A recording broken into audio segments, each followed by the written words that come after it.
We carried him until he was 14 weeks and he passed away in utero.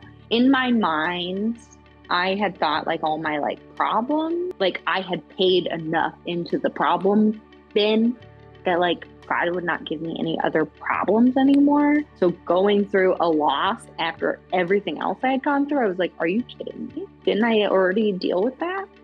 The good thing was God was very sovereign in this, because at the time I was friends with another mom who was and still is an amazing Christian woman. And she had just had a stillbirth. I watched her walk through that in a biblical way, how to suffer well.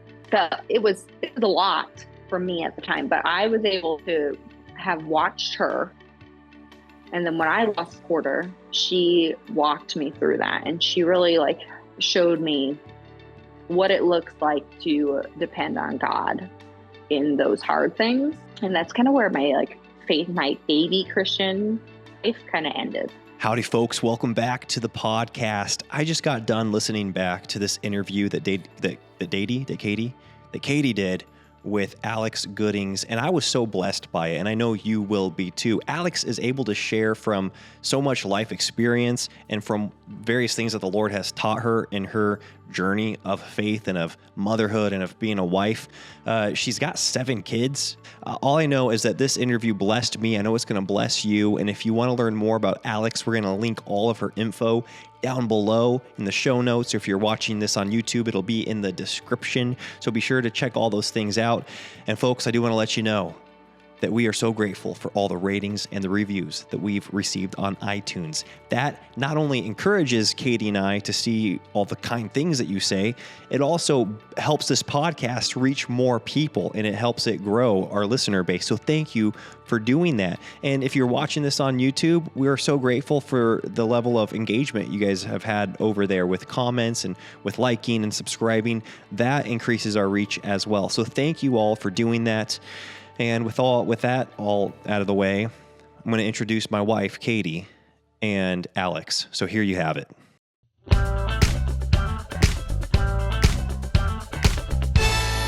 Now That We're a Family podcast. All right, Alex, I'm so happy to have you join me today amidst being 6 weeks postpartum in the middle of so much that you have going on. Thank you for taking your time to be on here today. For people who aren't familiar with you, could you give kind of a brief introduction as to what motherhood looks like right now and what your life looks like? So my name is Alex, and I have 7 living children. I live in Arizona, and I have a little mini homestead, and I homeschool my kiddos. I'm a Christian, and I just had a baby. All the major things. I love it. And so you're doing all these things. I'm really excited to talk to you about 2 things primarily today that I've had questions about since following you online on Instagram. Your testimony, because we have a lot of first-generation Christians, people who are not raised in the faith, and they're creating a totally different lifestyle, starting a new foundation for their children. And then also talking about your journey with loss and infertility, because we just had 1 loss this year, and it made me respect you so much. I'm just how does she keep doing this and going through this heartbreak? But you have 7 precious children that are with you today. What a gift. So anyways, I'd love to talk to you about both those things. Could we start with your testimony and kind of how you got to where you are today? Yeah. So I did not grow up Christian. My parents, who are now divorced, they were Mormon, briefly in their childhood. And something with the LDS church is they kind of keep your name on a registry. So we were kind of found when I was a kid, when we lived in Kansas. And I started doing their discussions and considering going to their church. And then eventually we moved to Arkansas, and that all continued. And then we moved to Washington State and more discussions continued. And at 12, I ended up getting baptized in the LDS church. And again, my parents didn't go, but it was kind of like a family at the church adopted me and basically would like pick me up and do all the things with me. And I just became like one of their kids, which in retrospect now I'm like, that was kind of weird, but, but I mean, whatever. So, then I had a lot of trauma in my life. My dad abused me sexually when I was 12 and a half. So not long after I thought I was going to the LDS church, and that kind of like split our family. And it led into my eating disorder. I suffered through anorexia for a good decade and a half. Wow.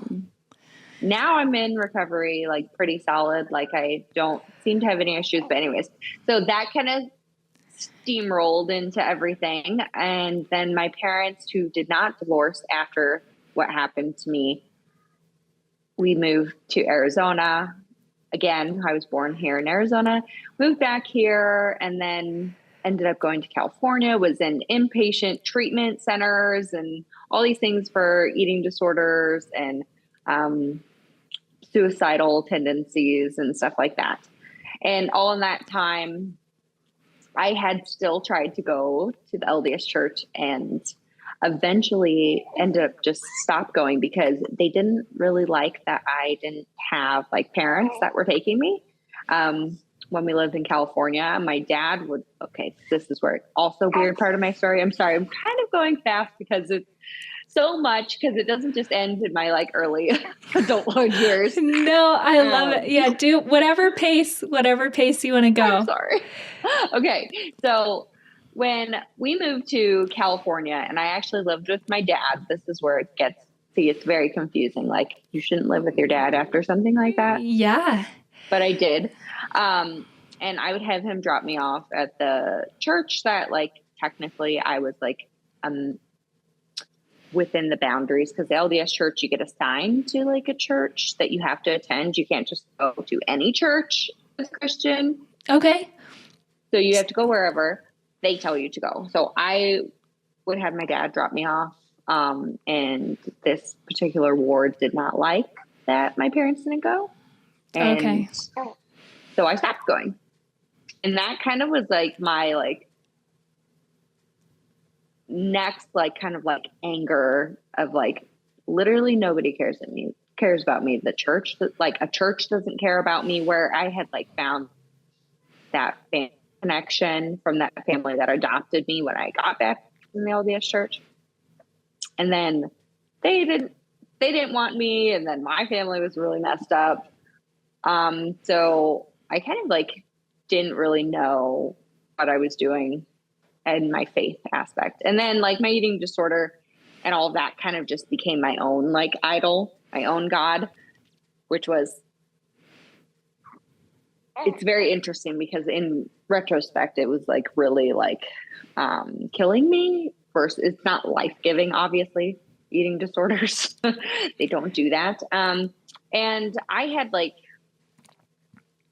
ended up moving back to Arizona, and my mom got remarried to like a guy. Love you, Mom, if you ever watch this. But she remarried a guy that's the same age as my current husband. So a little weird. But that whole like thing kind of spiraled my eating disorder more. I started like overdosing on painkillers and medication like that, and was life flighted once because my heart was almost stopping and all of these things. And still did not like ever like think like maybe I should stop and examine my life. And this was like around 17. I like still didn't see anything. I honestly thought I was going to die by the time I was 18, which is a pretty terrible way to like live your teens. Like my husband talks about like homecoming and prom, like all the things that he did in high school and blah, blah, blah. And I'm like, I really thought I was going to die in high school, Wow. but no big deal. So, Wow. Wow. so it's like reflecting on it. I'm like, man, I really missed out on a lot. But looking back, like, God's sovereignty was there, and like, he kept me alive, like when I should have like definitely died several times. Like, this isn't glorifying it, but it's just to like hammer it in. Like, there was one time I overdosed on a whole bunch of medication and like locked myself in my room when I was living with my mom in Arizona, and like I was unconscious for days. Like, wow. that's just like wow. God kept me alive through that, which is just crazy. So around 19, just maybe like 18 and a half-ish, I met a guy at Starbucks, and he was a recovering alcoholic, which was interesting to me because I also used alcohol with my eating disorder. And he grew up in a Christian family and was like really accurate in his theology, like actually read his Bible, not just like, cherry picking things, like actually read his Bible. And he like introduced me to actual Christianity, and started bring me to this inner city church that he went to in Phoenix, Arizona. And I ended up volunteering for their like kids summer camp for all these inner city youth kids. And I actually heard the gospel for the first time, like, which is just crazy, like to be like an early adult and thinking that they know God for a long time and then getting angry at God, and then being people actually like being like, do you read the Bible? And you're like, no, I don't. Like, that's weird. Like, to kind of think that you've been like in church or like religious for your whole life, thinking I knew what things were, and then being like, no, I've never actually opened my Bible. Because like the Mormon church doesn't do that. You read the Book of Mormon. So you're not the gospel. You're not hearing that gospel message. So I actually was like presented with the gospel message along with all these little kids that like I was in charge of. Like I was like, the adult leader of a group of kids that were like 6, 7, 8. And they're having the gospel presented to them. And I am also being like, oh my gosh, I did not know that. Like just really eye-opening, being like, oh my gosh. And so at the end of this 2-week kids camp for this inner city church, what they do is they go to a lake, and it's like a lake day, super fun celebration thing. And like some people get baptized. And I wanted to get baptized, and you can't. And this is the one thing that I'm like now in kind of the Christian circle on Instagram. I realize how much like people are just like, oh yeah, get baptized. And then like, that's it. Okay. Like this church, like they were very serious about it. And they're like, you have to have it. Like you have to have a testimony. Like you have to actually believe and know like how you actually got to this point where you want to make this decision. And so like, if you were choosing to get baptized at this lake day, you had to stand up on a picnic table and you had to share your testimony. Like, this is not like just peer pressure of everyone. Oh, you want to get baptized? I'm going to get baptized too. Like, let's all get baptized in the lake. Like, totally cool. No, like you are standing with a microphone on a picnic table in front of hundreds of people and you're sharing your story. Which is like what baptism really is that public declaration, right? Yeah. Of like, I am choosing to follow Christ. So it was July 2010. Yeah, 2010 Okay. in July. And I got baptized in a lake. And I would love to say that my life totally turned around and it was like super perfect and like nothing else ever went wrong. That is not my life. So I ended up moving from community college up to Northern Arizona University a couple weeks later, like after summer had ended. I transferred after I got my associate's degree, and I went up to NAU, which is a couple hours from where I'm at, from where I was at in Phoenix. Okay, well, I just left and like had no discipleship. Didn't know what I was doing. Didn't know anybody. Didn't have a church I was going to. Didn't know any. Man, I didn't know anything. So I got up to NAU and I was like, well, I guess I should find like a Christian group on campus. And I did. I found Campus Crusaders, CRU crew. So I found them and they were great. They tried really hard to disciple to all us like young college kids that half of us were like me and we're like, I don't know anything. But they kept me going to church, like a biblically solid church. I went to a Bible study and all of that. And then I was kind of dumb and I got pregnant with my oldest, which is a whole nother story because I was not supposed to technically ever be able to get pregnant because of my eating disorder. Way. So are you still struggling at this point with your eating disorder, or is it? Yeah. So you can't, you don't think you can get pregnant. You end up falling pregnant. Getting pregnant after one time. Wow. With someone that I had known for like, since I was 14. I was 20 then. So I'd known him for 6 years. That doesn't mean that we're like best buddies or anything. So, I got pregnant with Emberly in my senior year of college. And that kind of was my eye opener again, because I was like, even though I was going to church and stuff, it was more like my break of idolizing my eating disorder, if that makes sense. So it was like one of those things where it was like, I knew that like life was so important and life was like a sacred thing, but I never really thought that I would, like, God would let me have a kid. And so the fact that I like got pregnant, it like really turned my life around. And I was like, okay, like I want to raise my daughter better than I was raised, which is like every person, right? But that kind of like shifted me. So I stopped being in my eating disorder. I started really like focusing on my faith and like trying to really like be like, okay, like how do I like deepen where I'm at? And just little things like when I had Emberly and I was a single mom and I was a school teacher. This is so funny.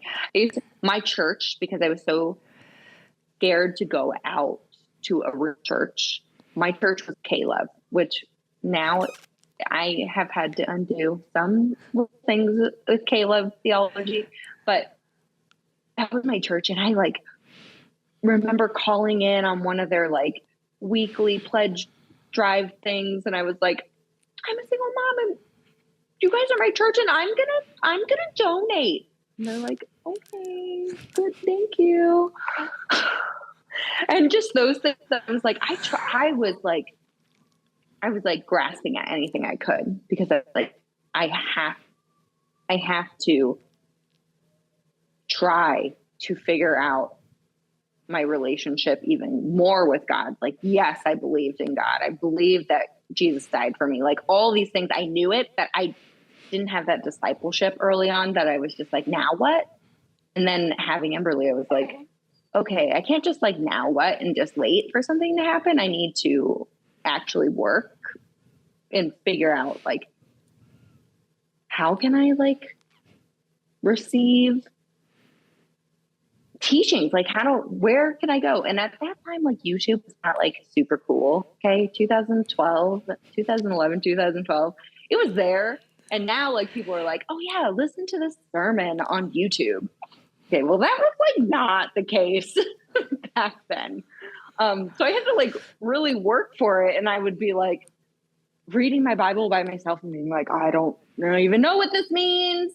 I don't know what that means. I like started with the Bible version, the Message, which now I'm like, ooh, that's a really like paraphrased version of things.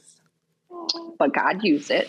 So in Praise that the whole Lord. time, praise the Lord, he kept me on that path, and I didn't slip into anything crazy. So, you know, I was doing my best. I was reading out of the Message. I was listening to Caleb all the time and being like, looking up anything that they would talk about on there, look it up in my Bible. I don't know what that means. And I would just keep going and keep praying and being like, maybe this is just how it is. You just don't really know. Well, that's not true, but like, that's not true now, but that's where I was. All that. And then I met my husband, Matt, when Emberly was 9 months old. And that was interesting because he really didn't believe in God. He grew up Catholic and was not a fan, which, okay. Just, some people are not fans. So that was in 2012. We got married in 2014. And then we started right away trying to have a baby. And we couldn't. And I was like, well, it can't be me. Oh, sorry. See, I'm like leaking my testimony. Goes all the way into all the other parts. I love it. Merge it. That's how God works. So that kind of like leads into part of our infertility story. And I'm still a baby Christian at this time. And I'm like kind of backsliding in my life. And that kind of hurts my pride even now to say that. But I was definitely backsliding. It was like one of those things where like, okay, Matt was really angry with God. He didn't want to go to church. He was really into the electronic dance scene. So like, okay. Matt like took me to like a rave for the first time when I was like 21. I'd never been to a bar either because I had Emberly at 20. So like Matt took me to a bar for the first time. And like, I kind of like fell into my eating disorder again because I had never like been in that kind of like relationship without having like a coping mechanism. Like it should have been God, but it was my eating disorder. Does that make sense? Like the relational trauma. Totally. Yeah. As humans, it's so much easier to turn to something physical that's here and distracting us than God. Like, I think everyone can relate to that at some point in their lives. Yeah. So I kind of backslid. I started drinking a lot more, socially with Matt. And then we went to like these rave things and dance stuff and dressed like they do. I'm not going to share too much on that, but if you're curious, like a bathing suit or less, which is like not something that I would like advocate now. And so I kind of like backslid. I stopped really focusing on God. I did not read my Bible a lot. I only prayed in my head because I didn't want Matt to be like, what are you doing? Praying to God, that's dumb. And I never pushed church.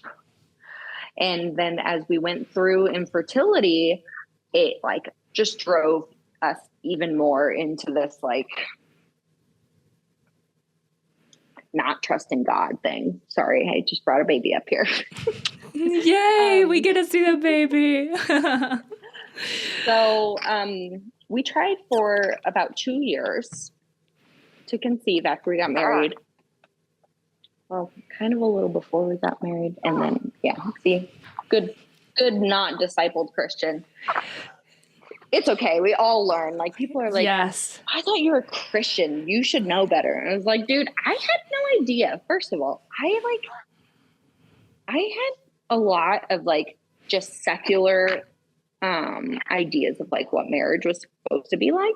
No one had ever like me or told me like other like Yeah. biblical ways to be married. I had no idea. Yeah. Anyways, I was more like, well, no, I'm with this person and we are planning to get married. So Yeah, like I'm committed to them. Yeah, no, I think that's really common in the church. I don't think there's a lot of discipleship for young people where it's like, hey, get married. There's not a lot of biblical teaching on sexuality. So yeah. So don't get me started on that. But yeah. So we tried for about 2 years, and then it got to the point where after so many months of just negative test after negative test, I was like, well, maybe you should get tested, because I was like, I was not supposed to be able to have kids, but I did. So I was like, it can't be me. It's got to be you. Plus that man, he has put up with me and my sin. Having all our husbands. Mine definitely has. So he got tested and he had mild male factor infertility. So low sperm count, low motility, low morphology, just low. Not anything super crazy, just low. And Matt was like, well, that's dumb. I was like, well, no, science. And he was like, no. And so we didn't do anything about it. And eventually we conceived Ava. And we had Ava in 2016. And we call her our miracle baby because she was conceived while we were trying, but spontaneously. It'll make sense in the story, right? Okay. Because you'll be like, 7 kids, that's a lot of kids to that's the only one that we tried for, and it worked while trying. So okay, we had Ava, and then when my cycle came back, we started trying right away, because I was like, I want another baby. I don't want just Emberly and Ava. I want one more at least. And we started trying right away. And after a year, we couldn't get pregnant again. And so I was like, okay, well, this time we're going to go to an IVF clinic, not for IVF. We're just going to go to get Matt tested again. And we'll probably do an IUI, thinking that'll be super easy and quick. Okay. We go do that. And the fertility doctor's like, for sure, male factor, this is super common where you eventually conceive, blah, blah, blah. And I'm like, yeah. And he's like, you'll probably get pregnant next month. And I'm like, yeah, this is great. Sorry, Claire. She's like, what's going on? Why do you do this, Mom? So I thought it was super awesome. Matt came in. He's like, okay, whatever. This should be easy. We do another semen analysis. And this time, Matt's sperm is trash. No good. 98% of his sperm were pinheads, which means they have no DNA at all, which you need DNA to make a baby. So, and then that was on top of only 15% of the sperm actually swam. And then there were only 5,000 pre-wash, meaning before they wash out the dead sperm, which it just shows you we're going down, down, down. There's not a lot there. And so you had to have 10 million to do an IUI. And we did not qualify for that. So I was literally about to pop Clomid when the fertility clinic called, and they're like, don't take that. I was like, what? And we ended up doing IVF. Now, I know it's a hot topic, Christians, IVF. At least, please, listeners, people, keep in perspective that I, again, did not have a lot of discipleship. I was not in church again yet. And the general church does not really talk about IVF. There's not a lot of education around it. And I feel like there's just now starting to be more education around it, very recently. Mm-hmm. At least in my opinion, I had no clue what all it entailed or anything, I had no clue. And at the time I was pro-choice, but pro-life for me. you know, like that stance that people have. Yeah, totally. Of like, I would never, but I'm not going to tell you what to do. Okay. So like, that's kind of like my mentality. And like, we went into IVF and I was like, making the embryos were making our babies. And like, I saw it that way. Absolutely. So yeah, so that's a whole side topic. Yeah, exactly. No, I love it. I love how you talks about that. That's cool. So then we did IVF. And it was around this time that we started IVF, we actually went to church. Okay. Matt was like, I'm going to go to church. I'm like, okay. Yeah. Totally playing it cool. Like, yeah, you want to go to church? Oh, what church are you thinking? Do you want to go this Sunday or next Sunday? And it's like, yeah, we can go this Sunday. I'm like, oh yeah, okay. Like totally play it cool. Right, Claire? Play it cool. So we went through IVF. We ended up with 5 embryos, 4 girls and 1 boy. That's another controversy, but still part of the story. So we ended up with them. We transferred a boy and a girl thinking that'd be totally fair. Boy, girl. Someone will stick, hopefully. And they both stuck. Praise God. Like the fact that we were successful on our first IVF transfer was like a huge deal. But we were like, of course, because we're male factor. So like, that's the reason why.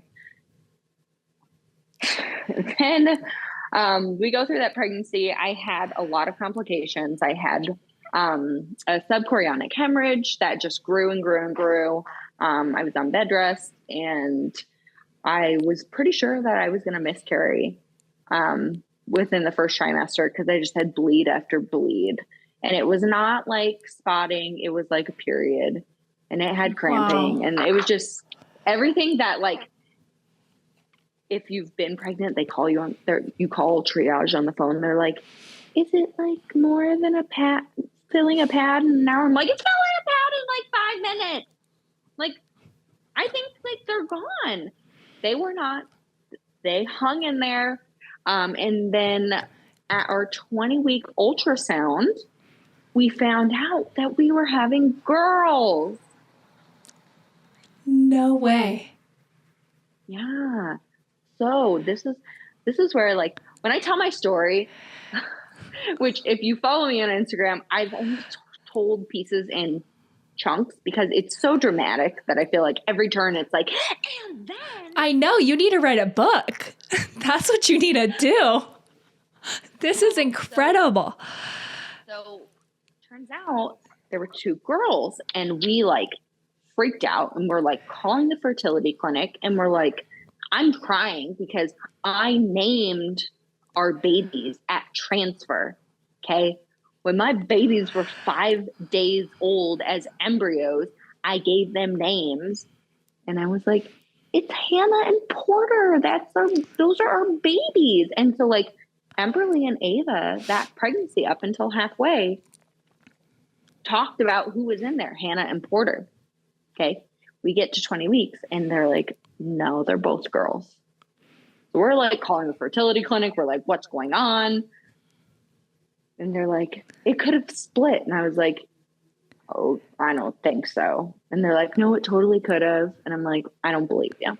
So all this drama, and they're like, you need to wait until your babies are born and then DNA test them to confirm whether they're identical or fraternal. So we continued going to church. It was actually really fruitful season for me personally because we started attending a biblical church and Matt would come. He would sleep though during service because he worked in the food industry at the time. And Saturday nights are like, a happening restaurant time. So he would literally get home at like 2 a.m. and wake up and come to church with us. And we'd sit in the back row. He'd be like, and I'm like, at least you're here. At least you're here. So we're going to church and like that was really good for me because it kind of built up a correct theology around like gospel things, not any hot topic things. It was very like surface level, but it was really good for me. It was also good because it helped me get in the word more. It definitely helped my prayer life. And I met other like Christians that are moms. That was a huge deal because I didn't have that before.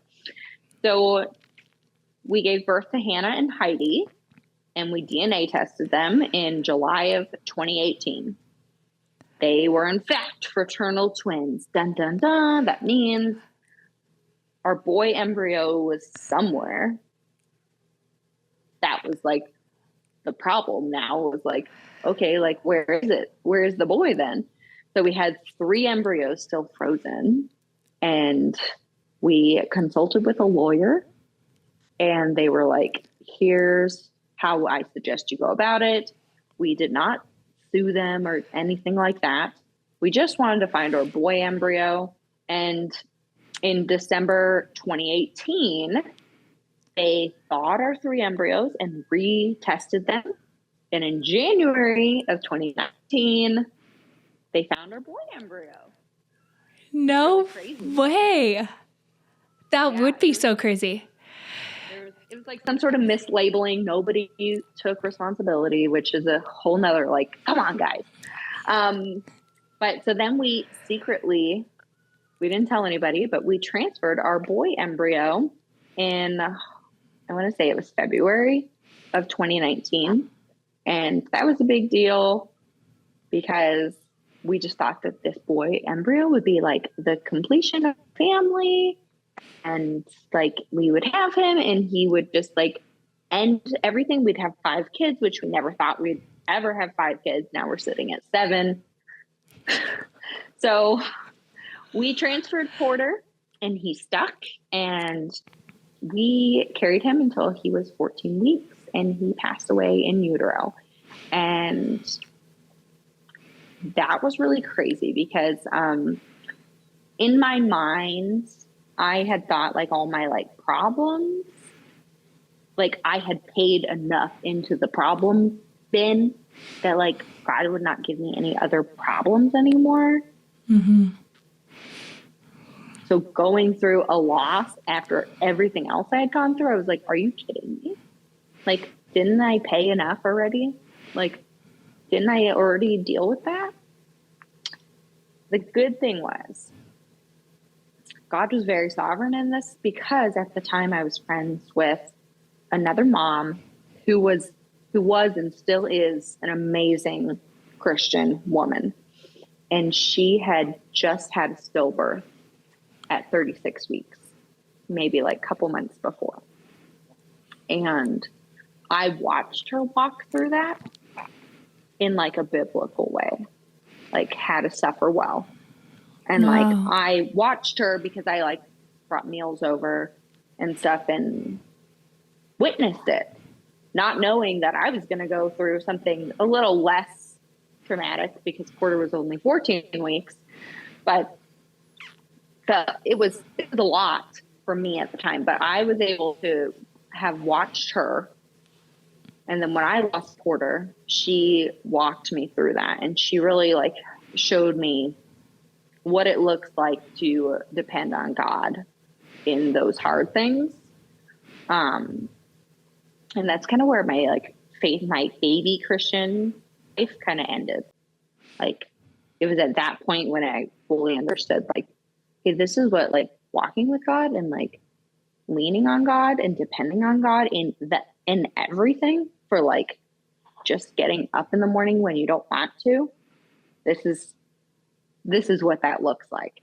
So God really used that, our loss of our first son, Porter, to deepen my faith. And I needed that because, drum roll, 2 months later, after we lost Porter, we conceived our boy twins, our fraternal boy twins, spontaneously. They are not IVF babies. They are just regular old babies. And wow. That was just really crazy too, because we definitely did not think that that was like ever going to be an option because of how Matt's semen analysis had looked, because it just looked like our trajectory just kept going down. from the first one years before, and then that one. But we got pregnant with the boys and had them in April 2020, which was a madness because they were in the NICU.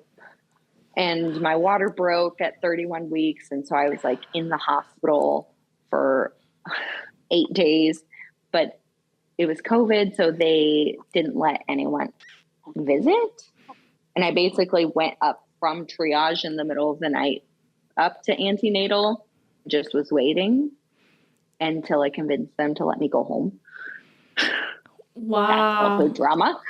But yeah. Tough year to have twins.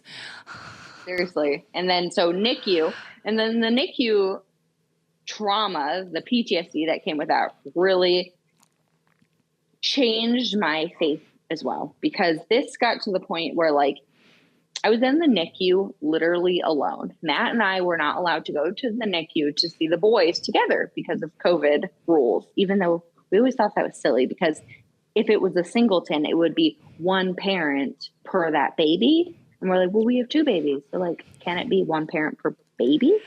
And they're like, no, it's okay. God like was really sovereign in that too, because it was through that like alone time where I was in the hospital with the boys.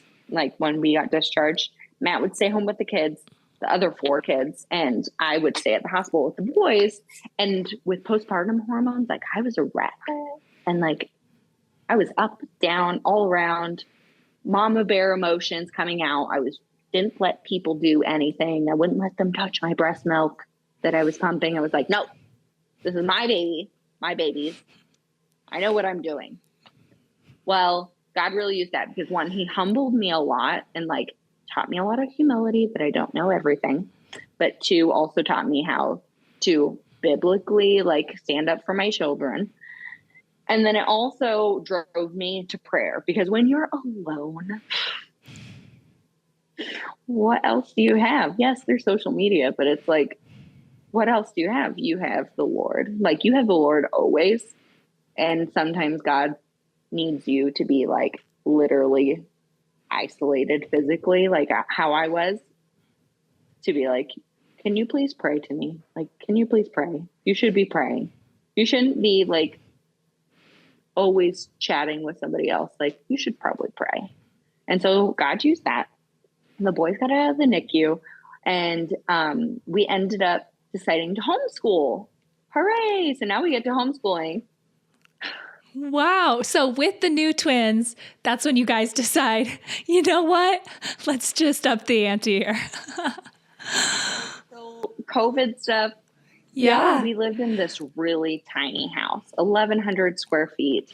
There were 6 kids, 2 sets of twins under 2. And they wanted Emberly, because Emberly was in 2nd grade.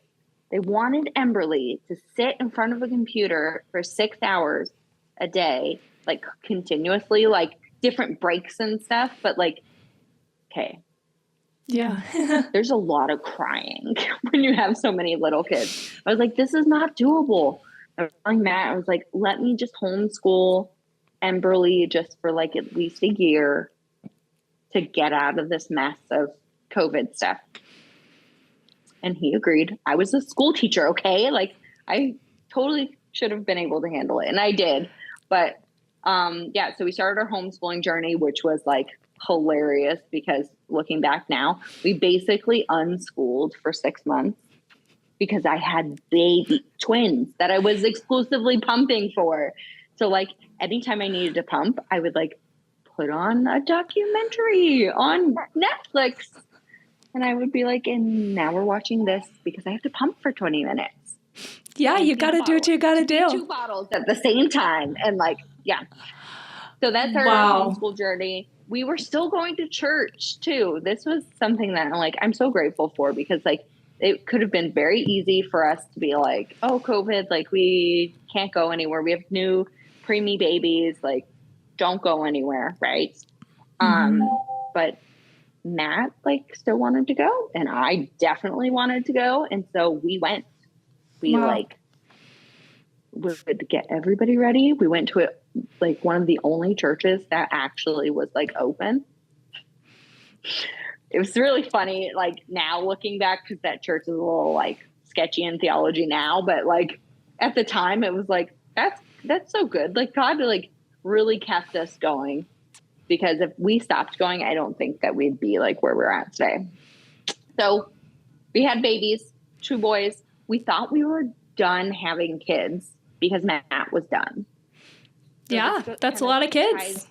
It is. 6 kids is a lot. And, you know, those 5, Ava, Hannah, Heidi, and the boys, that's all 5 of them under 5. It was like 4 and under. It was a lot of small people. Yeah. Lots of small people. So Matt was done, and we still had 2 embryos left.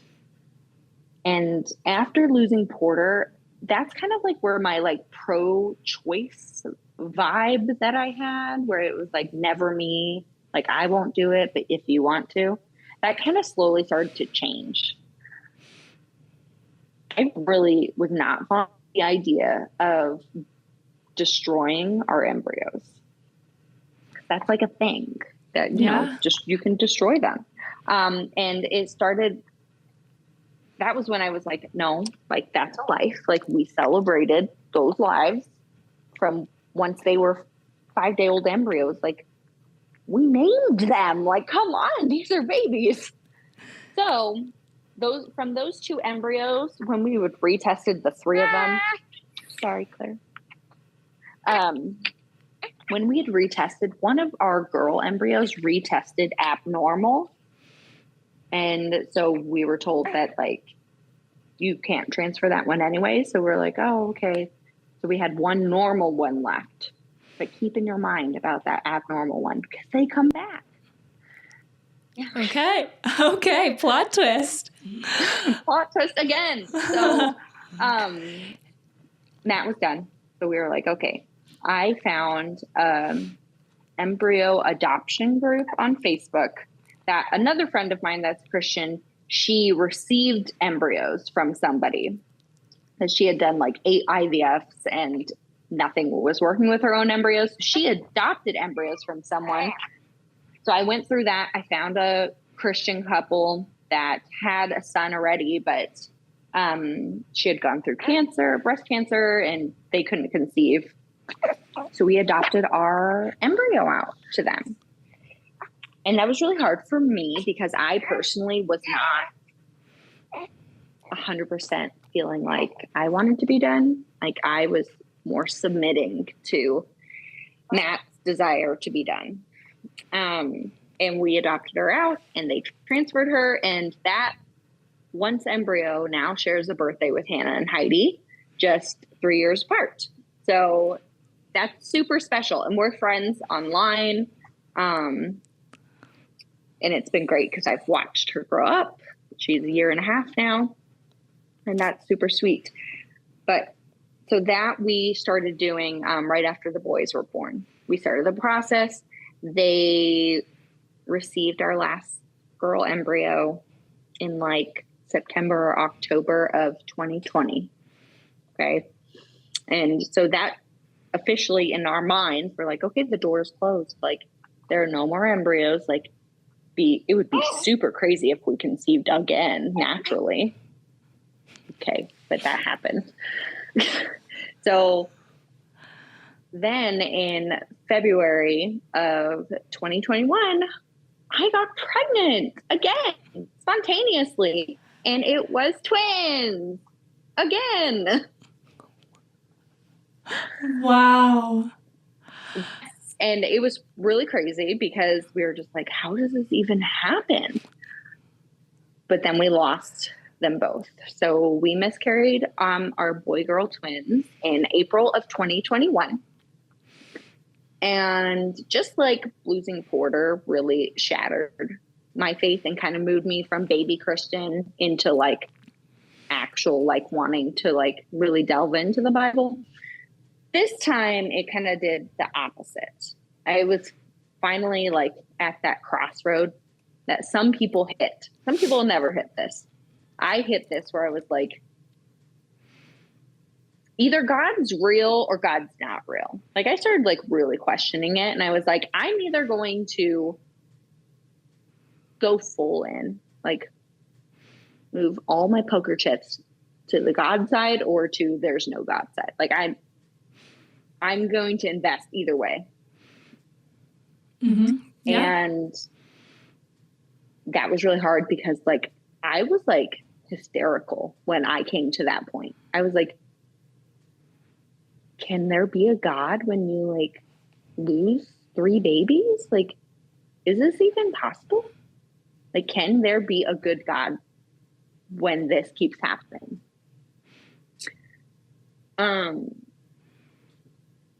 But instead of waiting for something to like pop up and be like, oh yeah, God is real or God isn't real, instead I was like driven to scripture.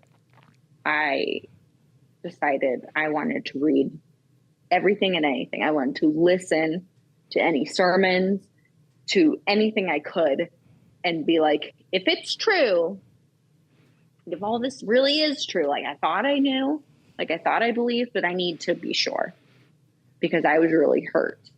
And that's actually what led into me being convicted to head cover.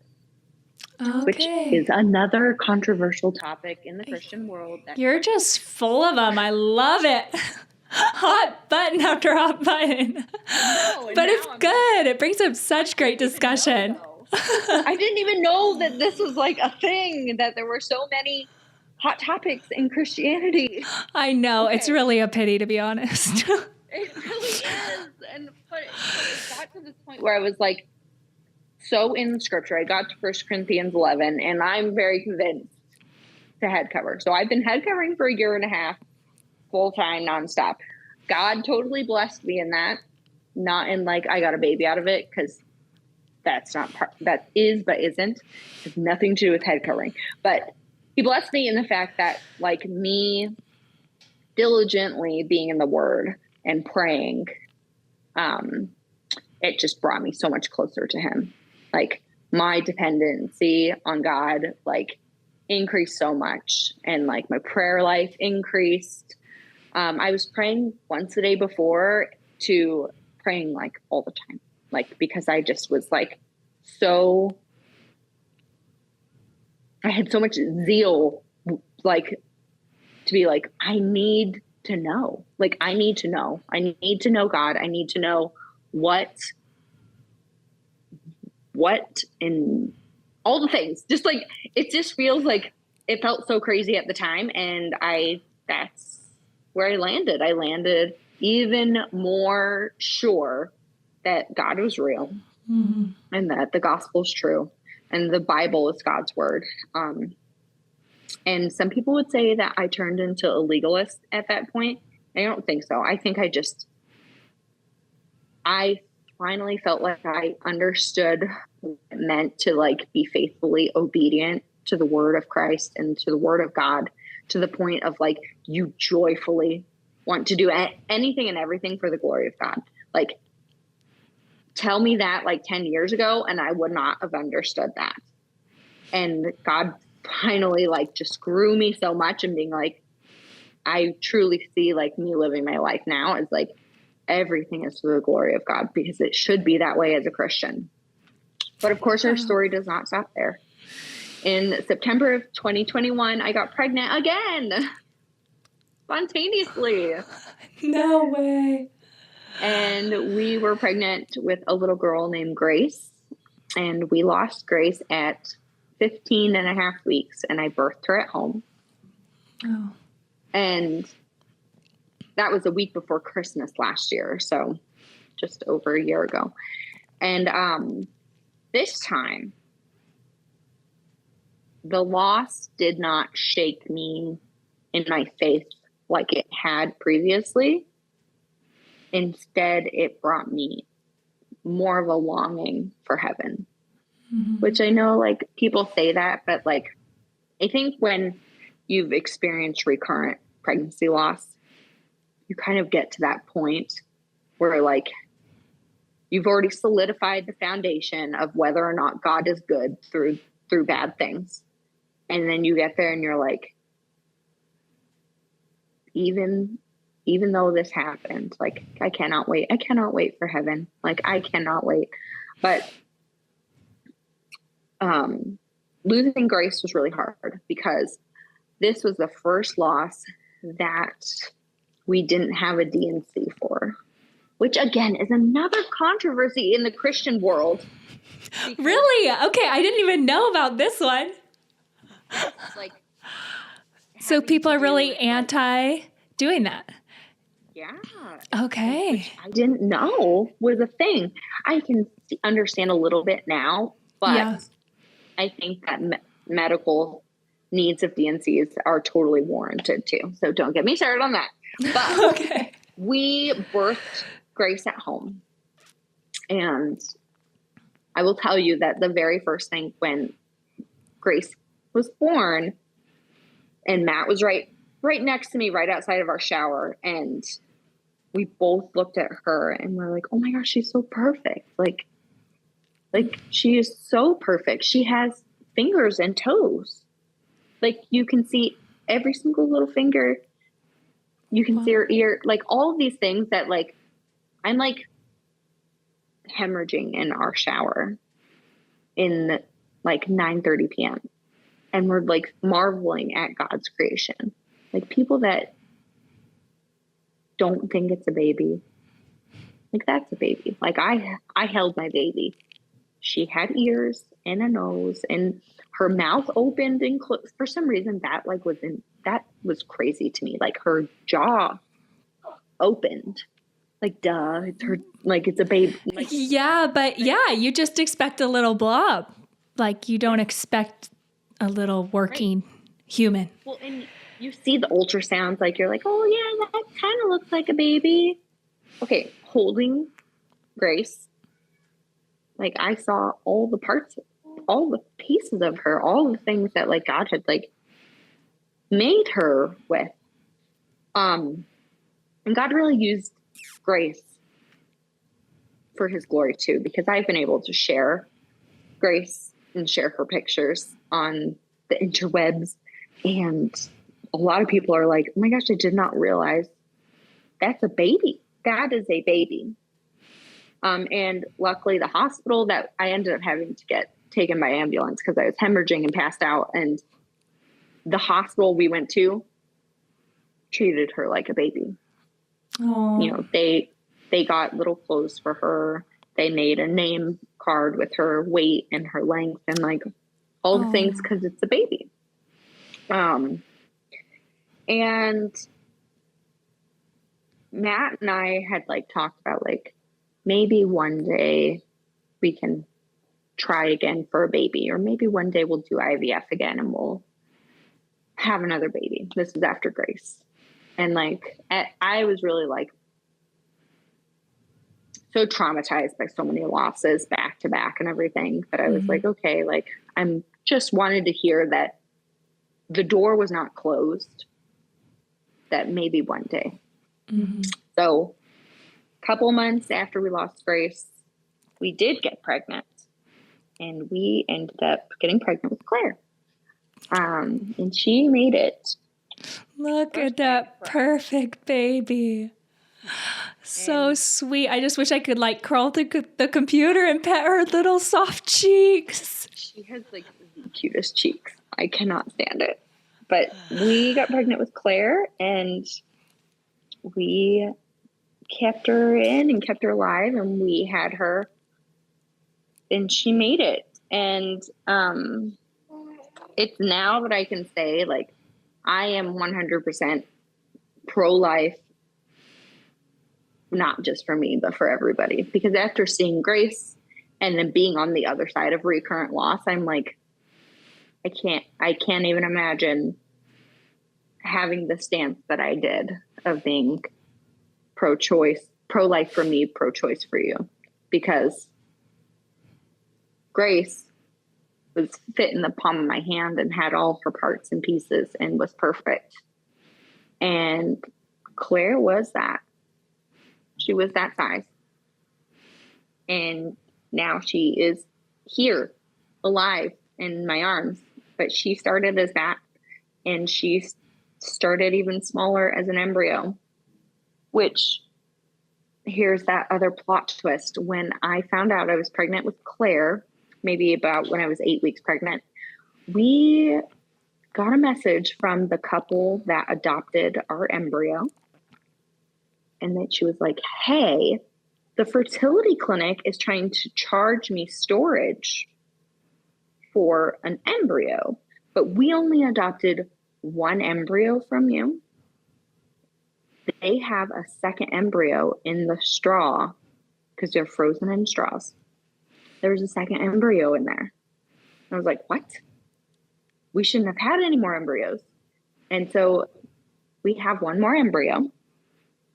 It is the girl embryo that retested abnormal. And I really think that God used literally everything, all of the losses and all of the controversy of IVF and like learning about it over the last year and a half, because when we found that out, I told Matt about it and I was like, listen, if this pregnancy doesn't end up with a baby, or if it does, I really want to honor that life that we created, and I want to transfer our last embryo. So that is kind of where we stand right now. We do have one embryo that is mosaic, which means some of the cells are abnormal, some of them are normal. So there's a chance that we could just miscarry her, which God would be sovereign in that, or there's a chance that God would heal the abnormal cells and we would end up with another baby down the line. Wow. So that literally brings us all the way to today. Oh, but in my pregnancy with Claire, my husband got baptized. No way. Okay. I was going to ask. I'm like, how is your husband in all this? Like, I'm dying to know. No way. Because just after experiencing all these things and your heart changes and stuff like that, I just can't imagine that's not affecting him too, you know? Yeah. So after Grace died, I really had this longing for a smaller church, a church that was not like a massive mega church, no offense, but like, I know tons of people that go to bigger churches and they're fine. Like they are good. They have the discipleship, the community. That's great. We were not finding that. And I needed smaller. I needed a smaller group of people that I could really dig in with. So we found a different church in February of 2022. I just had a realization we're in 2023. And we started going to this church. I became a member at the church, and Matt started doing these one-on-one Bible studies with our pastor, which was like me again, trying not to be like excited like I was when he wanted to go to church for the first time. So I'm like, oh yeah, totally cool. Like, you want to go to the Bible study? Yeah. Like, I'm not pushing you into this at all. Yes. I was like, oh my gosh, this is so cool. Like, I can't believe that you're going to this. And so he went weekly for months. And then in August of 2022, he was like, I think I need to get baptized. I was like, really? Oh, tell me more. And he was like, yeah, I think that like, I actually believe that Jesus died for me. And I was like, I love you. I'm so proud of you. I'm so happy for you. All the angels are rejoicing. Like, it's so great. And it was this huge thing because our kids got to see their dad do that public declaration of faith. And so we watched him get baptized and all of that. And I want to say that it made my marriage perfect, but it didn't. And Matt, if you ever watch this, I love you. But you know, it's changed our marriage, and now, so it's been like 5 months or so, and it's definitely changed our dynamic. We're learning what it means to live in a biblical marriage now, because we had never really had to do that two-sided. Yeah. But I really see that like God definitely used Claire as like one of those things that Matt could like witness God's goodness. And like, I think because God had grown me in my faith, like I witnessed that to Matt, like of being like, I'm terrified and scared. I'm going to lose this baby, but I'm going to keep going and keep trusting that God's good no matter what. And like Matt saw that, and Matt grew in his faith. And even now, like we're going on walks together every day, and we don't currently pray together. But the other day I was like, could we start praying together? And he's like, yeah. I'm like, okay. Right. So like all your listeners that like didn't grow up Christian or just starting, like, Yeah. it is never too late, because like here we are, Matt and I have been together over 10 years. And like, I feel like we're just now being like, okay, like our marriage can grow so much because God is in it now. That's a huge deal. So there's my infertility and testimony all wrapped up in one. I'm so glad how you told them together. I think it's so cool how the Lord has used your children every step of the way. And I think that's something that we can undervalue, especially like just how your first was conceived. It wasn't an ideal situation. You're a single mom, you're on your own, but like the Lord's using her to draw you to himself. And like each one of the losses, each one of the children, it's just beautiful for as painful as I cannot imagine it being for you, to just see how he's still drawing you closer to him, and you haven't let that just make you bitter and turn you away, but instead like go deeper and in your marriage and with your kids. And what a beautiful testimony for all your girls and boys that are watching you go through this too, and realize like, oh, being a Christian isn't a joyride. You know, it doesn't mean everything in life goes smooth, but the Lord's with you through it all. That's just... Especially my 10-year-old, Emberly, my oldest, is 10, almost 11. And she hasn't made a profession of faith yet. But she definitely has been able to witness our like transformation, and has watched us sin against each other and then repent of that.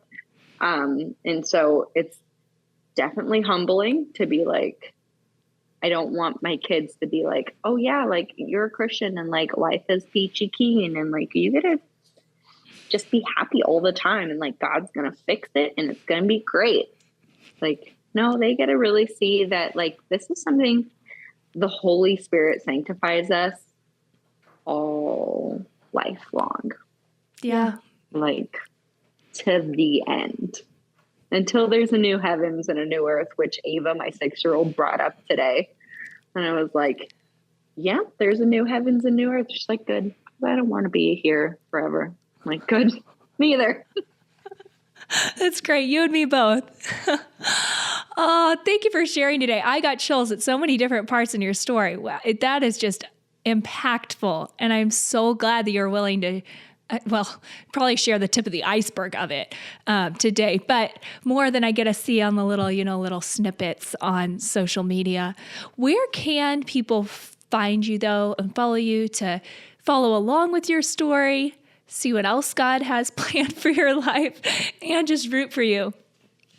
So I am mostly on Instagram. You can find me at Growing Goodings, and I also have a YouTube that is also Growing Goodings. It's very small, and I'm starting to, so if you've been on my Instagram, I do like live chats once a week that are anywhere from like 30 minutes to an hour and a half long of me just chatting on topics. Well, I've recently decided I'm going to kind of move that stuff over to the YouTube world. Smart move. Yeah. And then I also have a blog, which is momsguidetogod.com. And that actually has a lot of our fertility story, like journaled, written, typed out there. So like if you are ever like, I don't even remember what she said about IVF, like I go in detail about IVF and our losses. Wonderful. that is a fantastic resource. So we will have all 3 of those things linked down below, your Instagram, your YouTube, and the blog for people to go follow you. Thank you so much again for taking your kids' nap time, or I'm assuming a big portion of your afternoon to visit with us and to just encourage us at every stage of where our walk is. Thank you for having me. Yes, awesome.